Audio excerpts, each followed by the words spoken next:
Некаторыя палітвязні адмовіліся выходзіць на волю, бо не пагадзіліся з умовамі вызвалення, паведамляюць праваабаронцы. Што вядома пра вызваленых палітвязняў? Наша тэма дня.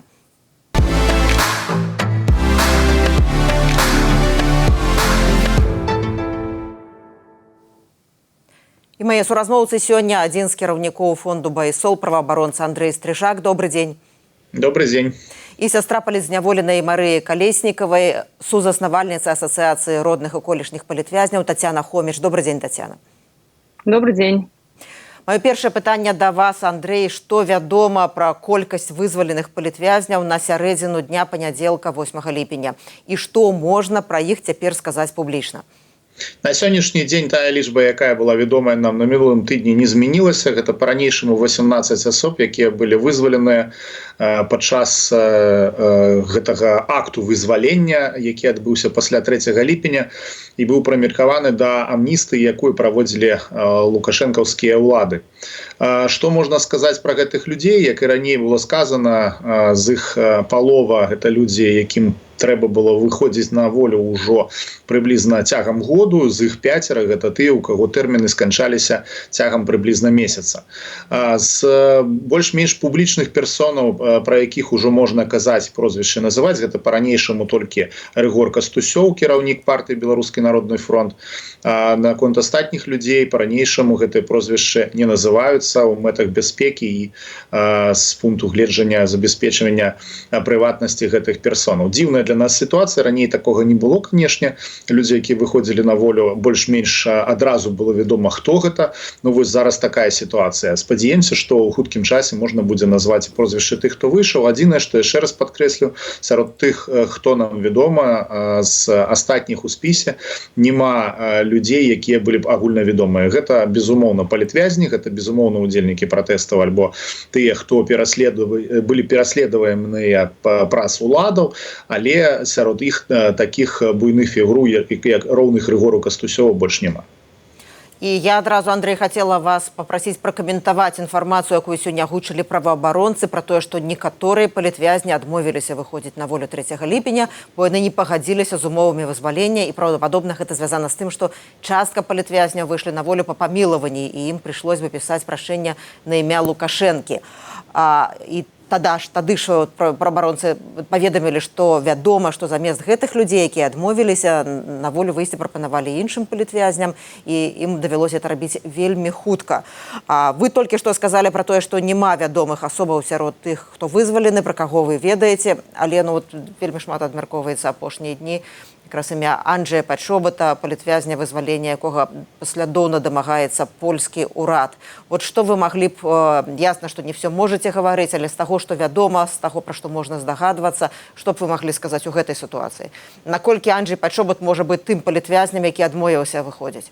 Адкажу спачатку на першае пытанне наконт таго, што частка палітвязняў адмовілася па інфармацыі праваабаронцаў. Гэта сведчыць пра тое, як мінімум пра тое, што адна з пазіцый, якая дастаткова моцна агучвалася часткай грамадскіх актывістаў у публічнай прасторы, што людзі, якія сядзяць у турмах, любым коштам хочуць выйсці, і іх адзіная думка пра тое, каб выйсці з турмаў, як мінімум не да канца слушная. Калі мы бачым, што людзі, не гледзячы на тыя катаванні і нечалавечыя умовы ўтрымання, ўсё роўна прымаюць рашэнне застацца ў гэтых умовах, але не ісці на нейкія умовы, на нейкія прымусы з боку адміністрацыі калоніі альбо лукашэнкаўскай улады. Гэта кажа, што як мінімум ёсць іншае меркаванне наконт таго, ці любым коштам гэтыя людзі гатовы выходзіць на волю. І гэта трэба таксама ўлічваць, і гэта факт, які на сённяшні дзень неаспрэчны.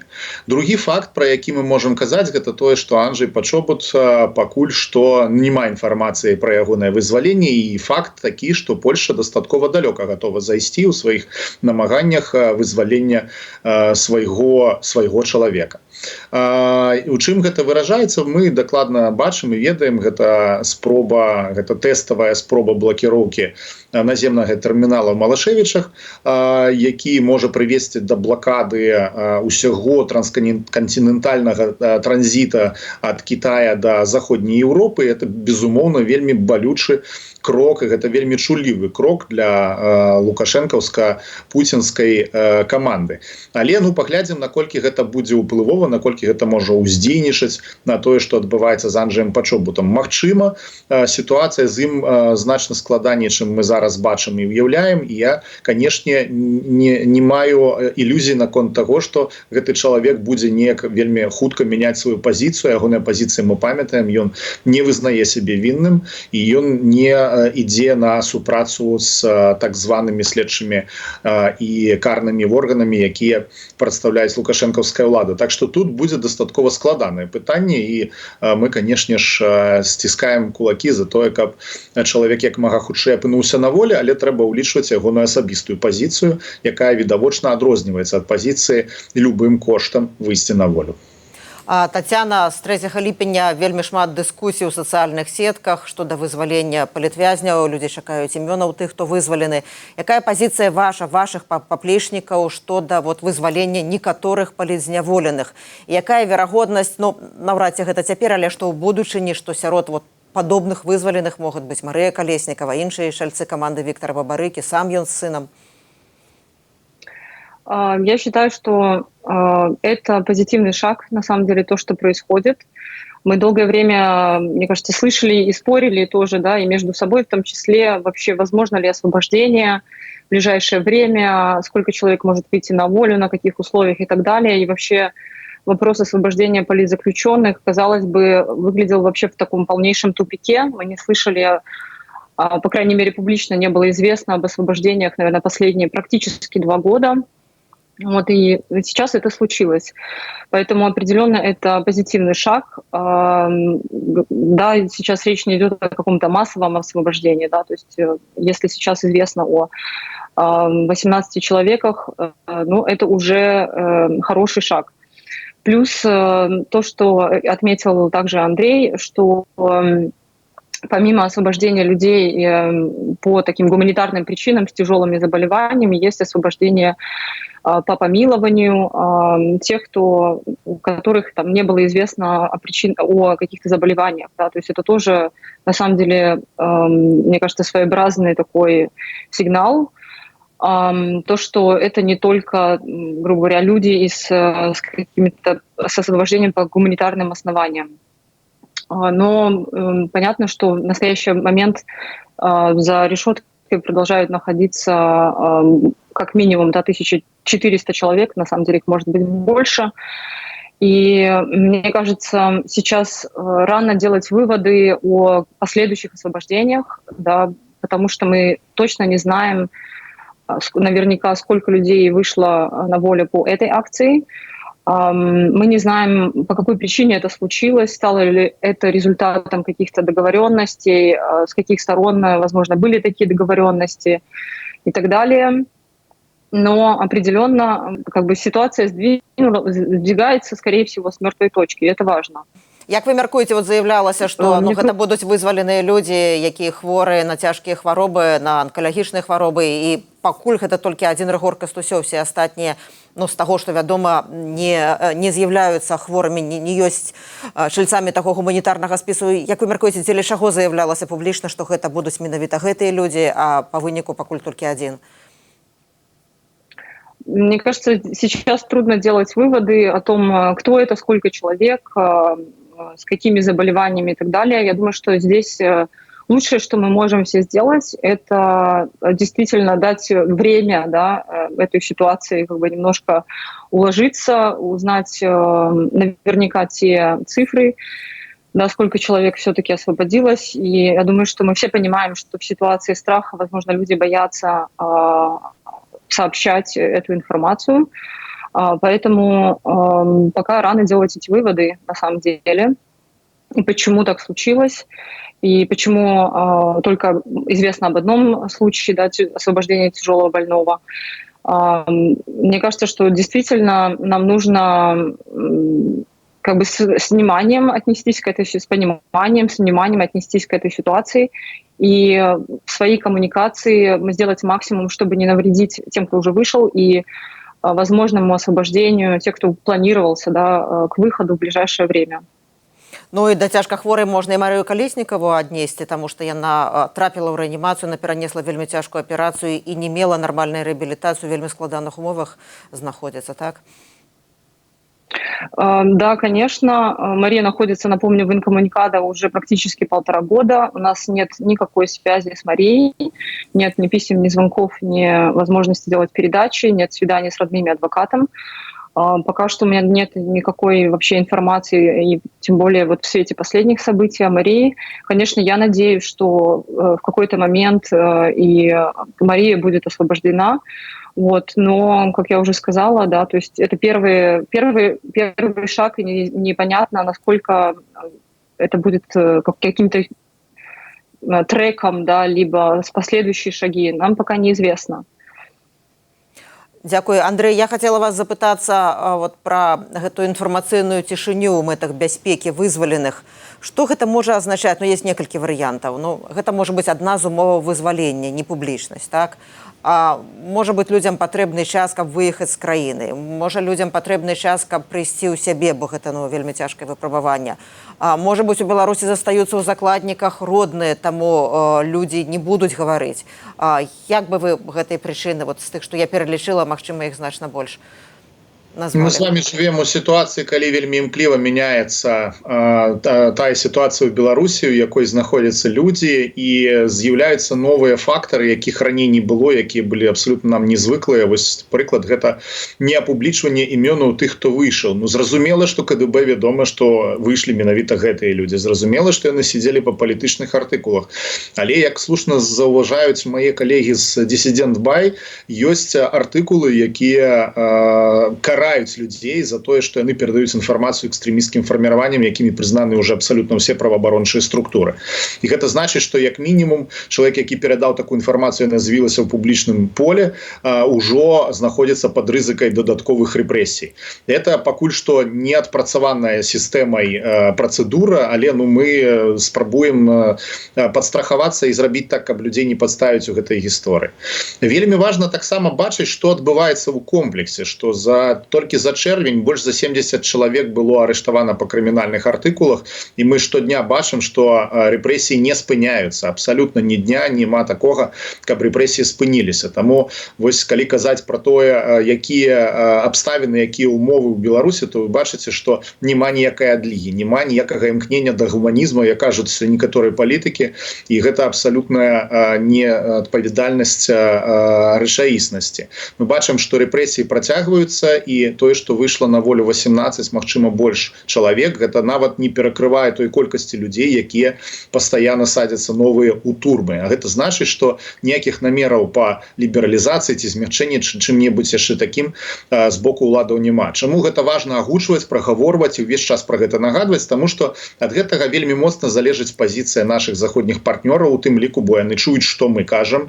Мы эксперты ў гэтай сітуацыі, калі мы кажам пра тое, што ў Беларусі ёсць нейкія пазітыўныя зрухі у бок паляпшэння сітуацыі, то гэта вельмі рызыкоўная для нас пазіцыя, таму што мы можам апынуцца ў сітуацыі, калі вельмі практычныя рэчы пачнуць рабіцца вельмі складанымі. Напрыклад, праца з міграцыйнымі органамі краінаў, які мы знаходзімся. Бо міграцыя можа гэтыя словы выкарыстоўваць як доказ таго, што ў краіне стала больш ліберальна і ўжо няма патрэбы выдаваць рашэнні пра прытулак альбо пра дадатковую абарону, альбо пра гуманітарны статус віз і відаў на жыхарства. Так што кожнае слово, якое сказанае ў гэтым кірунку, яно мае свой вес, сваё значэнне, і вельмі важна думаць не толькі пра тое, як зрабіць так, каб не, кажуць, не зліць дзеда, але яшчэ і пра тое, каб не ісці супраць рэчаіснасці. І да чаго я ўсіх, хто ў гэтым працэсе заклікаю, таму што кожнае нашае слово можа мець далёка ідучае наступствы. Так што будзем глядзець, наколькі людзі гатовыя казаць пра тое, што з імі адбывалася, якія катаванні яны прайшлі, але я з вялікай доляй верагоднасці магу сказаць, што яны скажуць гэта толькі тады, калі пакінуць краіну і апынуцца ў бяспецы, над чым працуе моя каманда ў тым ліку. Ну і ёсць вялікая верагоднасць, што тыя людзі, якія не пакінуць краіну і застануцца ў Беларусі, ці нават тыя, хто пакінуць краіну і будуць непакоіцца за сваіх родных, мы не даведаемся іх імёны даволі доўга, так? Так, безумоўна, гэтая пагроза ёсць. І, на жаль, чым далей, тым больш мы бачым такую практыку, што людзі, якія былі падвергнуты рэпрэсіям, яны яшчэ гатовыя расказваць пра абставіны сваёй сітуацыі. Нам, напрыклад, як арганізацыя, якая дапамагае, могуць даваць дакументы, адкрыта казаць пра тое, хто яны такія, але ўсё больш і больш мы бачым на тым жа самым байсоле ананімных збораў, калі людзі вельмі баяцца за сваіх блізкіх і сваякоў і бачаць тыя магчымасці, якія ёсць у спецслужбаў і за мяжой у тым ліку, і блокировок, і арышту маёмасці, і обшукаў у сваякоў. Так што я баюся, што гэта тэндэнцыя будзе толькі пашырацца, мы будзем ўсё больш і больш бачыць вось такіх ананімных гісторый. Тацяна, у рэдакцыйным артыкуле амерыканскім выданні «Washington Post» змяшчаецца патрабаванне да ўладаў Беларусі спыніць інфармацыйную блакаду палітвязняў. Ёсць заклік да міжнароднай супольнасці патрабаваць доказаў, што беларускі палітвязні, ад якіх няма вестак, жывыя. Чаму важны такі зварот менавіта ў гэты час, калі з'явілася інфармацыя аб вызваленні палітзняволеных? Наколькі да такога кшталту зваротаў могуць прыслухоўвацца ўлады Беларусі? Ну і так больш шырокае пытанне, што насамрэч магло быць прычынай вызвалення некаторых палітвязняў? Если позволите, я все-таки отреагирую на предыдущее высказывание Андрея по поводу того, что продолжаются репрессии, продолжают задерживать людей. Безусловно, это происходит, но мне кажется, нам нужно тоже смотреть на эту ситуацию, в том числе как на ситуацию, например, во время войны, когда происходят военные действия, они продолжаются, и в то же время идет захват заложников, да, и происходит обмен заложниками, кого-то освобождают. И буквально недавно были опубликованы цифры украинским правительством о том, что более 3000 украинцев поменяли, вернули на родину. Мы находимся в приблизительно, я бы сказала, такой же ситуации, когда кого-то будут продолжать задерживать и кого-то будут выпускать, да, как мы видим это сейчас. Я надеюсь, что будут дальнейшие шаги по выпуску политзаключенных. И в любом случае, даже если сейчас, да, не идет вопрос о либерализации, то это будет очень долгий процесс, да, когда репрессии, если и будут останавливаться, но очень медленно, и выпуск политзаключенных тоже может быть очень таким длительным процессом. Действительно, мне кажется, сейчас об этом говорить, пока говорить рано. Но, с другой стороны, возвращаясь к вопросу, все-таки я считаю, что такой шаг, он в том числе является и определенным сигналом международным партнерам, международному сообществу о том, что все-таки освобождение политзаключенных возможно. Да, небольшого количества, но это возможно. И давайте будем честными, мы, демократические силы, наверняка пока не знаем, результатом чего являются этот шаг освобождения, на самом деле, переговоров между кем-либо, да, или нет, на самом деле, сколько человек попало под амнистию либо помилованию или может попасть в будущем. То есть вообще, есть ли какой-то сейчас, не знаю, переговорный трек, да, или нет, в любом случае, как бы, если он есть, я думаю, что это хорошо, это в любом случае позитивный шаг для нас. И действительно такие мнения, да, и призывы, конечно, это очень важно. Это, с одной стороны, как бы это говорит о том, что, и с другой стороны, это тоже говорит о том, что международное сообщество следит за ситуацией, сдержанно приветствует, да, и в той же статье было отмечено, да, что они прекрасно понимают о том, что более 1400 человек как минимум находятся за решеткой по-прежнему, и что это как бы важный позитивный шаг, не более. И я бы все-таки отреагировала еще на вот это восприятие, да, то есть не переусердствуем ли мы в своих оценках. Я считаю, что нет. Многие международные механизмы, да, и они продолжают работать, фиксировать нарушения прав человека в Беларуси. Это и работа спецдокладчицы по правам человека в Беларуси, она Исмариен. Это мне кажется, каждые полгода выходят доклады ООН в разных механизмах. Продолжают идти обращения от родных по поводу пыток, по поводу состояния здоровья, о людях с инвалидностью, что мы тоже недавно увидели, о произвольном исчезновении. То есть я думаю, что международное сообщество, да, они следят за этим и понимают в целом о ситуации прав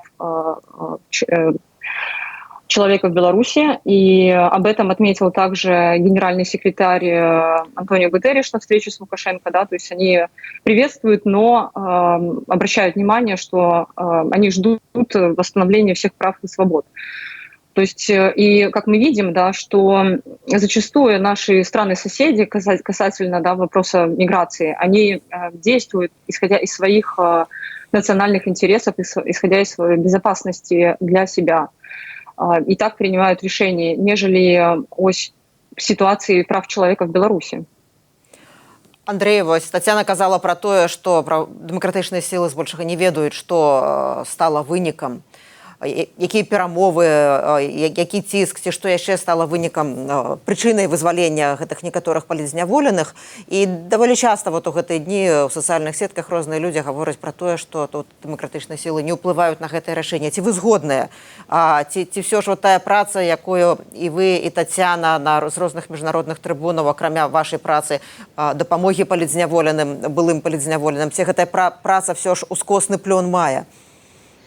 Гэта вельмі складана лічыць, тому что, ну, реально, я ў сваёй працы вельмі практыкаарыентаваны чалавек, і увогуле вось тое, што зараз адбываецца, не магу запісаць сабе ніяк ні ў якія плюсы, тому что я разумею, што я не магу замерыць ступень уздзеяння. Я думаю, што будзе абсалютна неслушным, калі хтосьці з нашых дэмакратычных палітыкаў будзе казаць, што гэта ягоныя высілкі прывялі да вызвалення людзей. Ніхто не ведае насамрэч, чаго Лукашенко вырашыў менавіта зараз павызваляць вось менавіта гэтую колькасць менавіта гэтых людзей. Чаму ён акцэнтаваў увагу на тым, што гэта будуць хворыя і старыя людзі, а ў выніку выйшлі людзі, якія там, ну, зусім не падпадаюць пад класіфікацыю гуманітарнага спіса з тых, што мы ведаем, прынамсі. Чаму менавіта так? Я думаю, што тут склалася некалькі розных момантаў. Самы галоўны момант гэта тое, што Лукашенко усілена рыхтуецца да 2025 года. Яму вельмі важна выглядаць больш прыстойным у вачах сусветнай супольнасці, нягледзячы на тое, што гэтыя 4 гады можна лічыць згубленымі для беларускай афіцыйнай дыпламатыі, бо паўсюль, дзе толькі можна, каманда Ціхановская абсалютна ўзяла первенства. Яна перамагла беларускіх афіцыйных дыпламатаў на ўсіх пляцоўках. Магчыма, у Лукашэнкі ёсць задача вернуцца туды. Гэта не ў апошнюю чаргу можа быць звязана з тым, што плануецца нейкае мірнае развязанне вайны ва ўкраіне ў сувязі з выбарамі Трампа і з рознымі іншымі сітуацыямі міжнароднымі, якія зараз назрываюць. Магчыма, Лукашенко, як такі дастаткова дасведчаны тактык, пачуе, адкуль гэты ветр дзьме, і спрабуе зараз сабе падкласці саломкі там, дзе можа быць небяспечна, дзе можна ўпасці. Так што я бы самае галоўнае, што тут трэба рабіць, не зачароўвацца тым, што адбываецца нешта вельмі істотна добрае для нас, што пайшоў нейкі зрух, што з'явілася нейкая надзея ці штосьці такое. Лукашэнкаўская сутнасць нікуды не падзелася. Ён такі ж самы, які быў. Гэта вельмі расчётлівы, цынічны палітык, які гатовы пераступаць праз трупы і сваіх, і чужых на шляху да сваёй мэты. І тут нічога не змянілася. Таму як бы вось вельмі важна, што на міжнародных пляцоўках людзі чуюць тое, што мы кажам. Яны не чытаюць справаздачы, не ўчытваюцца ў гэтыя маленькія літары. Яны, як і мы ўсе, у першую чаргу слухаюць тое, што праходзіць праз інфармацыйную прастору. Праскачыла, што у Беларусі нейкае пацепленне. Ага, пацепленне. Значыцца, мы тут ставім галачку, што тут нешта пачало зрушвацца. Але ж і весна, Павел Сапелка недавно пра гэта казаў таксама ў сваім інтэрв'ю. І я падкрэсліваю, што істотных зрухаў да добрага і істотнага ўплыву вызвалення гэтых людзей, на жаль, на агульную сітуацыю не мае. Вот, я, рыхтуючыся да эфіру, згадала верасень 2021 году. Тады Лукашенко памілаваў 13 чалавек. Праваабаронцы даведаліся таксама не адразу імёны памілаваных. Я уважліва яшчэ раз прачытала імёны, прачытала справы. Это не былі вядомыя палітвязні, у іх не былі вялікія тэрміны. Андрей, Тацяна, да вас пытанне. Вот цяперашняя сітуацыя адрозніваецца? Тацяна, давайте вы спачатку. Мне кажется, конечно, ситуация сейчас отличается в целом, да, что даже если говорить о том, почему это стало возможным, Здесь очень много контекстов разных, и геополитических, и внутренних контекстов, да, которые нужно учитывать, и нам определенно нужно время, всем нужно время, чтобы понять, что происходит. Я соглашусь с Андреем, что, возможно, это как раз и влияет на то, что в 2025 году должны пройти президентские выборы. Но есть и более широкий геополитический контекст войны, и в том числе отношения между разными странами, да, то есть и в том числе там, влияние на торговые отношения между Евросоюзом и Китаем, но нам действительно нужно время, чтобы понять, почему это происходит. И, конечно, в 2021 году ситуация была совсем другая. Напомню, что это было еще задолго до начала полномасштабной войны в Украине. Поэтому определенно контекст абсолютно другой, даже и количество политзаключенных в тот момент было совсем другое. Андрей? Тут складана нешта яшчэ дадаць, дастаткова поўна раскрытае пытанне. Адзінае, што я, можа быць, яшчэ б нагадаў, што Беларусь 21 года і Беларусь 24 яна таксама розныя краіны. Калі ў нас тады была толькі логіка ўнутранага канфлікта, можна сказаць, такой холоднай грамадзянскай вайны, то зараз мы знаходзімся ў кантэксце вось гэтай вялікай вайны рэгіянальнай, плюс нашай ўнутранай холоднай грамадзянскай. І розныя рэчы, якія маглі ўплываць на ўнутраныя працэсы ў 21 годзе, праз тое, што ў сістэме яшчэ заставаліся нейкія прадстаўнікі, якія мелі там нейтральную пазіцыю альбо пазіцыю, якая была больш міратворчая, якая была скіраваная на тое, каб выводзіць канфліктную сітуацыю ў нейкую такую гісторыю статус-кво до 2020 года, то зараз мы бачым, што такога кшталту прадстаўнікоў сярод сённяшніх лукашысцкіх чыноўнікаў значна менш, калі яны ўвогуле яшчэ засталіся. Вось нават калі там думаць про той, хто можа быць умоўным такім кіраўніком партыі Галубоў з пункту гледжання пачатку нейкага перамоўнага працэса з захадам, то зараз складана нават кагосьці і выдзеліць, таму што ўсе, каго там Лукашенко зараз да сябе прыблізіў, яны маюць больш-менш такія ястребіныя пазіцыі. Можа быць, будзе цікава паглядзець, як Наталя Петкевіч спрацуе, бо вось яна там 10 год пражыла на захадзе, можа быць, і яе будуць спрабаваць выкарыстоўваць якасці такога тарана. Час пакажа, і наколькі гэта таксама будзе ўплываць на лёс палітзняволеных, таксама пакажа час. І вы, Андрей, і праваабаронцы гавораць пра тое, што вот гэтае вызваленне не сведчыць пра сур'ёзныя змены ў сітуацыі з правамі чалавека ў Беларусі. Вызвалення якога палітзняволенага будзе сведчыць пра тое, што сітуацыя мяняецца? Андрей, Татьяна, Андрей, давайте вы спачатку адкажыце. Назовите некалькі імёнаў. Да, я думаю, што імёнаў гэтых 10-1,5 тысячы, іх знатна доўга зараз называць у цягам гэтага эфіру. Это першы момант, што павінны быць спыненыя рэпрэсіі ў моманце. Гэта значыць, што новых не павінна з'яўляцца. Гэта будзе найлепшай дэманстрацыяй таго, што ўлада гатовая спыніць свае рэпрэсіўныя практыкі і метады і штосьці рабіць па-іншаму. Гэта першы будзе самы моцны сігнал, што праз нейкі працяглы час не будуць аднаўляцца вось гэтыя спісы ўвесь час, не будуць судзіць людзей, не будуць сажаць іх за лайки ці за подпіски на сацыяльныя сеткі экстрэмісцкіх так званых каналаў. Другое, гэта тое, што пачнуць выпускаць палітзняволеных значна большымі партыямі, чым зараз, і будзе дастаткова добра зразумела, што гэта за людзі, чаму яны выходзяць. Ну, калі гэта гуманітарны спіс, напрыклад, ну там гэта по гуманітарным выйшлі. Калі там спіс людзей, у якіх дзеці ёсць, это таксама будзе зразумела. Тады будзе бачная тэндэнцыя. Тады можна будзе казаць, што нешта значна мяняецца.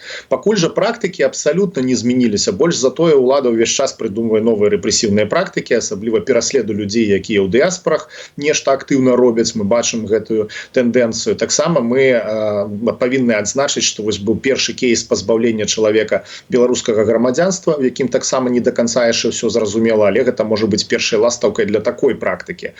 Так што тое, што мы бачым, зараз пакуль не кажа, зусім не кажа пра нейкае паслабленне. І нават не ў прозвішчах пытання. Калі выпусцяць там некалькі десяткаў знакавых персон, а астануцца сидзець 1,5 як мінімум тысячи чалавек, то гэта таксама не будзе пра пацяпленне, гэта будзе пра нейкі дэманстратыўны крок. Так што пытанне хіба не ў прозвішчах. Калі ўсё ж у прозвішчах, Татьяна, вызваленне якіх палітвязняў будзе сігналам, што ситуация меняется? В этом вопросе я соглашусь с Андреем на самом деле, да, что здесь вопрос не в фамилиях, не в персоналиях. Вопрос действительно в количестве и том, как будет или будет ли развиваться и двигаться дальше этот трек. Мы не знаем пока, да, что это единичная какая-то акция, либо последует дальнейшее освобождение. Можем только предполагать и догадываться. Я думаю, что в любом случае это сигнал нам или международным партнерам, но это сигнал, потому что до этого долгое время освобождений не было, таких акций, таких действий не было уже долгое время. И нужно смотреть, как дальше будут развиваться события. Но при этом я считаю, что освобождение политзаключенных должно быть все-таки идти отдельным треком, и даже если оно будет продолжаться дальше, как я уже сказала ранее, то, скорее всего, и будут продолжаться репрессии. Но это не значит, что не нужно продолжать и настаивать на их освобождении. Я считаю, что это должно идти, рассматриваться, и действия с нашей стороны в том числе должны предприниматься по такому гуманитарному треку освобождения отдельно. То ли это возможность и дальнейшее усилия со стороны белорусских демократических сил, правозащитных организаций на том, чтобы настаивать на все-таки появлении и продолжении такого гуманитарного трека, но мы должны продолжать. Дзякуй вялікі. Сузаснавальніца асацыяцыі родных і колішніх палітвязняў Тацяна Хоміш і кіраўнік фонду «Байсол» Андрэй Стрыжак. Мы гаварылі пра вызваленне беларускіх палітзняволеных. Я, Ганна Союз, развітваюся з вамі. Заставайцеся са свабодай і ў бяспецы.